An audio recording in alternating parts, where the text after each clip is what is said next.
बड़ा शौक था, कभी नल के नीचे तो कभी तालाब के पास। अरे मेरी नीली वाली लुंगी नहीं दिख रही है। विभा की अम्मा, कहाँ रखी है लुंगी? अरे वो तो विभा ने परसों ही धोकर रखी थी आपकी अलमारी में, देखो वहीं होगी।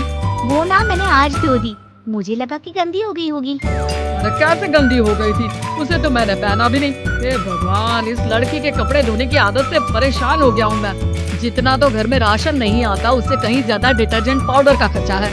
इसकी शादी करवा दो, शादी जाए अपने घर में ही करेगा, फिर चाहे घर के कपड़े धोने हो या पूरे गांव के। हाँ ठीक बोल रही हूँ, देखता हूँ मैं कोई लड़का। वो दिन भी आ जाता है जब विभा को देखने लड़के वाले आ जाते हैं। लड़की मुझे अच्छी लगी। होने वाली सास कहती है, बेटी अगर कुछ पूछना है तो पूछ लो। वैसे तो हमारी लड़की बहुत ही शर्मीली है, जो बोल दो वो मान लेती है, इसे क्या पूछना होगा। अरे कैसी बात कर रही हो माँ, मुझे इन लोगों के घर रहना है, सवाल तो कई है। हाँ बेटा, पूछ लो ना, क्या पूछना है। आप लोगों के घर कपड़े कौन धोता है? सास का मुंह बन जाता है। देखो, अगर तुम ये कहना चाहती हो कि तुम्हें कपड़े धोने नहीं आते तो सुन लो, कपड़े मैं ही धोती हूँ, लेकिन तुम्हारे आ जाने के बाद मैं रुमाल तक नहीं धोऊंगी। अरे चुप रहना भाग्यवान, बहू बेचारी घर आई नहीं, उसे डराना शुरू कर दिया। वो क्या है ना बिटिया, अभी तक तो ये कल्लू की माँ ही धोती थी, लेकिन अब तुम्हारे पापा तो दहेज में वॉशिंग मशीन देंगे ही।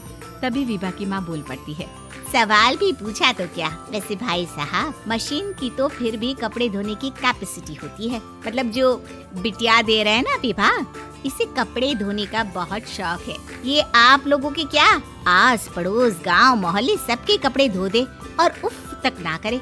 बाहर देखा नहीं आपने कितने कपड़े सूख रहे हैं, सब हमारी बिटिया ने ही तो धोए हैं। बस भी करो ना माँ, शर्म आ रही इतनी तारीफ सुनकर। और तो और एक दाग निकाल कर दिखाओ तो मान जाओ। हाँ अच्छा, माफ करना बेटा, मैंने गलत समझा, हमें तो रिश्ता बहुत पसंद है। और ऐसे जुड़ जाता है रिश्ता कपड़े धोने का शौक रखने वाली विभा का। उसकी शादी हो जाती है कोयला फैक्ट्री में काम करने वाले कल्लू के साथ। शादी के बाद अचानक विभा चिल्लाती हुई सास के पास आती है, सासू माँ, अरे सासू माँ कहाँ है आप? ये तो धोखा है, धोखा दिया आप लोगों ने मुझे। इसे ससुर के चक्कर के बारे में पता चल गया। अरे तो उसमें तुझे क्यों धोखा मिला है? अरे नल में पानी नहीं आता, कपड़े कैसे कब धुलेंगे? अच्छा, तू पानी नहीं आ रहा उसकी बात कर रही है। तो आपने क्या सोचा? कुछ नहीं। अच्छा, तेरी माँ ने कहा था कि कपड़े धोने का शौक है तुझे, याद आया मुझे। शौक बोलकर कपड़े धोने वाले मेरे जुनून को कम ना आके सासू माँ, कपड़ा धोना मेरा गुरूर है। तभी पति भी वहाँ आ जाता है। अभी मैंने इसे सनी देओल की फिल्म दिखाई है, उसी के डायलॉग मार रही है माँ। अच्छा सुन, साफ साफ बता रही हूँ, पानी सुबह 4 से 6 और शाम को 10 से 12 आता है, समझी? विभा टाइमिंग सुनकर हैरान हो जाती है। ये क्या भूतों का मोहल्ला है? सुबह 4 बजे उठकर कौन कपड़े धोता है? 4 बजे टंकी में पानी जाता है, फिर सारा दिन धोना ना, किसने मना किया? अरे कैसी बात कर रही है, 200 लीटर की टंकी में कितने कपड़े धो लूंगी मैं, सुबह ही उठ जाऊंगी मैं। अब क्या था, विभा सुबह 4 से लेकर रात के 12 बजे तक कपड़े ही धोती रहती। एक रोज सास पड़ोस से निकलकर कहीं जा रही होती है कि साथ वाली कहती है, हाँ कल्लू की माँ, जरा ये बताओ कि 2 साड़ी है, 2 ब्लाउज और एक पेटीकोट और एक नाड़े वाला लंबा कच्छा। हाँ तो? अरे तो क्या, कितना लोगी धुलाई ये बताओ। धोबन दिख रहे हैं हम क्या? हमारे पति सरकारी नौकरी से अभी रिटायर हुए हैं और बेटा सुपरवाइजर है कोयला फैक्ट्री में। धोबन समझ रखा है हमें?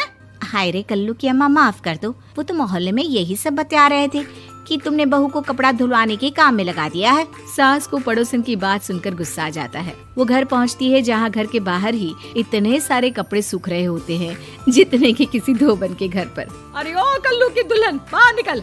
माँ जी यहीं आ जाओ, बाथरूम में चादर धो रहे हैं हम। अरे अभी हम धोते हैं, तुमको बाहर निकलो। ये आस पड़ोस वाले बोल रहे हैं कि हम बहू से कपड़े धुलवा कर उसे कपड़ा धोने वाली बना दिए हैं। अरे छोड़ो ना माँ जी, किन लोगों की बातों में आती हो? आस पास के लोगों का तो काम ही होता है कि वो किसी तरह सास बहू को लड़ा दे। बहू सारे घर के कपड़े धोती है, ये क्या कम है? बोलिए। सास को भी लग जाता है कि वो बहू का ये संकीपन नहीं छुड़वा सकती, इससे अच्छा है कि खुद ही चुप हो जाए। एक रोज सास और बहू मंदिर जाते हैं, जहाँ सास की साड़ी वहाँ खड़ी भीख मांगने वाली से मिलती है। माँ जी क्या बात है, आपकी साड़ी उस भिखारन से कितनी मिल रही है ना? हाँ देखो तो दोनों की साड़ी मिल रही है। क्या बात है कल्लू की अम्मा, तुम खुद को तो अफसर की बीवी बताती हो और ऐसी सिंपल सी प्लेन साड़ी पहनकर घूमती हो। सिंपल और प्लेन नहीं है ये साड़ी। तो क्या सोने के धागे से फूल बने हैं? कुछ भी सासू माँ, कुछ भी। हाँ, बने थे इस साड़ी में सोने के धागे से फूल। मेरे पति लेकर आए थे मद्रास से स्पेशली मेरे लिए 10,000 की।